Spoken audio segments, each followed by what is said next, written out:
उत्तर प्रदेश के हाथरस में स्वयंभू संत भोले बाबा उर्फ नारायण साकार हरि के सत्संग में मची भगदड़ में अब तक 116 लोगों को अपनी जान गंवानी पड़ गई। इस हादसे की गूंज पूरे देश में है। पीएम मोदी, सीएम योगी समेत तमाम नेताओं ने इस घटना पर शोक जाहिर किया है।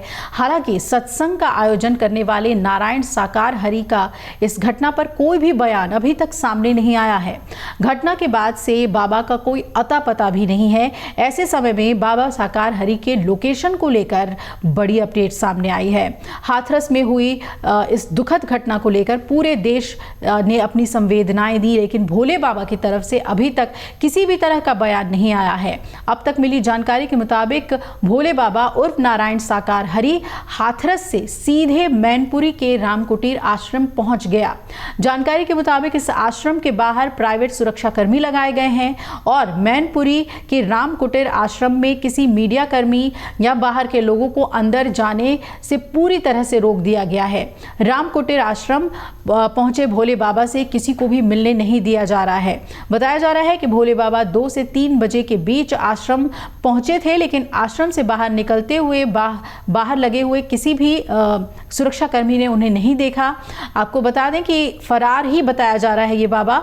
इसके अलावा यौन शोषण समेत अन्य कई गंभीर मुकदमों का आरोपी है ये बाबा। स्वयंभू संत भोले बाबा उर्फ नारायण साकार हरि ये खुद को लेकर भक्तों के सामने कई दावे भी करता है। वैसे बाबा कासगंज के पटियाली गांव का रहने वाला है। उत्तर प्रदेश पुलिस ने 18 साल की नौकरी के बाद उसने वीआरएस ले लिया था और बाबा का दावा है कि वीआरएस के बाद उसे भगवान के साक्षात दर्शन हुए थे। यही नहीं, उत्तर प्रदेश पुलिस ने हेड कांस्टेबल की नौकरी के दौरान 28 साल पहले बाबा को इटावा में भी पोस्टेड रहा है। उत्तर प्रदेश, मध्य प्रदेश और राजस्थान में उसके लाखों अनुयायी हैं।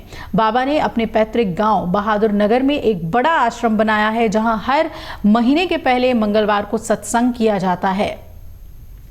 बाबा आश्रम में हो या ना हो, भक्तों का हुजूम यहाँ लगा रहता है। पुलिस पृष्ठभूमि के चलते बाबा पुलिस के तौर तरीकों को जानता है और इसी से उसने वर्दीधारी स्वयंसेवकों की लंबी चौड़ी एक फौज खड़ी कर दी है। आपको बता दें कि SC ST और OBC वर्ग में गहरी पैठ बताई जाती है बाबा की। बाबा खुद जाटव हैं। SC ST और OBC वर्ग में गहरी पैठ है। मुस्लिम भी उनके अनुयायी हैं और बाबा का एक YouTube चैनल है जिसमें 31,000 सब्सक्राइबर्स हैं। नारायण साकार हरि यानी भोले बाबा का बसपा सरकार में डंका बजता था।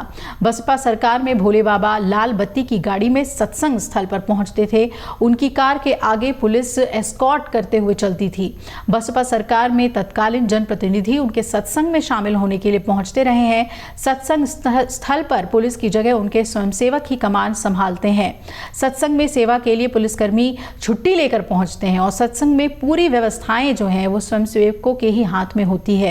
इनमें कई पुलिसकर्मी हैं जो बाबा की सुरक्षा में तैनात रहने के साथ ही सत्संग स्थल पर व्यवस्थाएं संभालते हैं। स्वयंसेवक गुलाबी रंग की यूनिफॉर्म में सत्संग स्थल को लेकर शहर की सड़कों पर तैनात रहते हैं।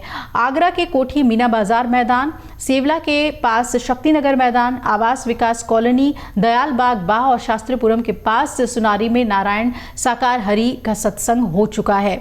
आपको बता दें कि अब बहुत ही सरगर्मी से बाबा की तलाश हो रही है और इस मामले में जांच को आगे बढ़ाया जा रहा है। अगर आप ये वीडियो YouTube पर देख रहे हैं तो हमारे चैनल को सब्सक्राइब करें और बेल आइकन को दबाना ना भूलें। अगर आप Facebook पर ये वीडियो देख रहे हैं तो हमारे पेज को लाइक करें।